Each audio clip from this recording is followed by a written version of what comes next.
আমার দিনী বোনদের ব্যাপারে একটু অনুরোধ জানাচ্ছি। দেখুন, 4টা কাজ করতে পারলে আপনার জন্য জান্নাতের সব দরজা খোলা।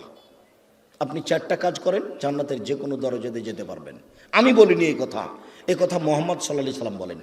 1, সলাত খামসাহা, 5 ওয়াক্ত সলাত আদায় করুন। এই ছেলে, তোমরা ওখানে ভাবে দাঁড়িয়ে কেন? বসো। দিনী ভাই বোন, আমি আপনাদেরকে অনুরোধ করছি, আপনারা দয়া করে দোকানপাটে কেউ থাকিয়েন না, রাস্তাঘাটে চলাচল করিয়েন না। এখন কোনো কাজ করার প্রয়োজন মনে করেন না। আপনার আমি কিছু না কিছু উপকার করব ইনশাআল্লাহ। আপনিও যেমন কষ্ট করে এসেছেন, আমিও তেমন কষ্ট করে এসেছি। আমি 7:30 8টার দিকে বাসায় পৌঁছেছি। বরিশাল বরগুনায় ছিলাম রাতে। বরিশাল বরগুনা থেকে আমি রাতে বক্তব্যের পরে যাত্রা আরম্ভ করে সকাল 8টার দিকে আমি প্রতিষ্ঠানে পৌঁছেছি। এটা নিয়ে আমার কোনো খেয়ালই ছিল না। এশার সালাতের পরে অবগত হয়ে আমি আসলাম। আমি কষ্ট করে এখানে এসেছি, আপনি চায়ের স্টলে বসে থাকবেন? আপনাকে আমি মানুষ মনে করব? কেন আপনাকে আমি মানুষ মনে করব? আল্লাহ আপনাকে পশু প্রাণী বলছেন, আমি কেন বলবো? আপনি পশু প্রাণীর মতো। পশু প্রাণীর মতো না হলে আমি দিনের কথা বলছি, আপনি ওখানে বসে থাকবেন কেন? সম্মানিত দিনী বোন, এইদিকে শোনেন। এই মেয়ে, শোনো। 1, 5 ওয়াক্ত সলাত।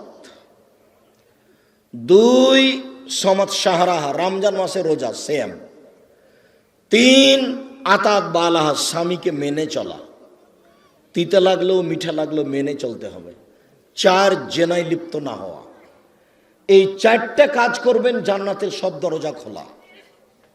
4 নাম্বার, জেনা যদি হয়ে গিয়ে থাকে তাহলে এখন থেকে কান্নাকাটি করেন। যদি আপনি খালেস অন্তরে কান্নাকাটি করতে পারেন দিন রাত, তাহলে আল্লাহ জেনার পাপটাকে নেকি দিয়ে পূর্ণ করে দিবেন। আর আল্লাহ ওয়াদা করেছেন আপনার সাথে, অনাহা নাফসা আনিল হাওয়া ফাইনাল জান্নাতা হিয়াল মাওয়া। পৃথিবীবাসী মনে রেখো, আল্লাহ তাআলা বলছেন, পৃথিবীবাসী মনে রেখো, তোমরা যদি অশ্লীল কাজ থেকে নিজেকে বিরত রাখতে পারো, আমি আল্লাহ তোমাকে জান্নাতুল মাওয়া দিয়ে দিলাম। ওটা তো আল্লাহর ওয়াদা। আপনি অশ্লীল কাজ বন্ধ করেন, জান্নাতুল মাওয়া আপনার জন্য প্রস্তুত আছে। এটা মানুষে বলেননি, এটা নবী বলেননি, এটা সরাসরি আল্লাহ বলছে। অতএব যদি কারো জেনা হয়ে গিয়ে থাকে, বন্ধ করেন, আপনি ভালোর মধ্যে চলে যাবেন। স্বামীর সাথে ভালোভাবেই চলতে হবে। আপনার স্বামী আপনাকে গালি দেয়, এ কথাই ঠিক। আপনার স্বামী আপনাকে মারে, এ কথাই ঠিক। আপনার স্বামীর মুখ খারাপ, এ কথাই ঠিক। এর পরেও কোনো উত্তর না করে পাথর হয়ে এই সংসার করেন, এটাই আমার পরামর্শ। আমি আপনার দিনী ভাই হিসেবে আপনাকে আমি পরামর্শ দিচ্ছি, যেহেতু 2-1টা ছেলে মেয়ে হয়ে গেছে, আপনি এই সংসার করেন, ওর সাথে কথা বলেন। সপ্তাহ কথা বলেন না, রান্না বান্না করে ছেলের হাতে মেয়ের হাতে দিয়ে পাঠান। আর 1 গিলাস পানি চাইলে সামনে গিলাসটা রেখে ঠ্যাক্কস করে রেখে দুদিকে হেঁটে চলে যান। এভাবে সংসার করলে আল্লাহ অসন্তুষ্ট থাকবেন, পরকাল জাহান্নাম হয়ে যাবে। এই সংসার করতে হবে না। আমার কথা আপনি মেনে চলেন, কষ্ট হোক, মুখ বন্ধ করেন, প্রতিবাদ করিয়েন না, তার সাথে মিশে চলেন, তার পায়ের নিচে দুনিয়া শেষ করে দেন, তাকেই ভালোবেসে দুনিয়া শেষ করে দেন, আপনার জন্য ভালো হবে, জান্নাত হবে। শেষ পর্যন্ত যদি বুঝেন যে সংসার হবেই না, তাহলে এভাবে ঝুলন্ত থাকতে হবে না, আপনি খোলা করে নেন।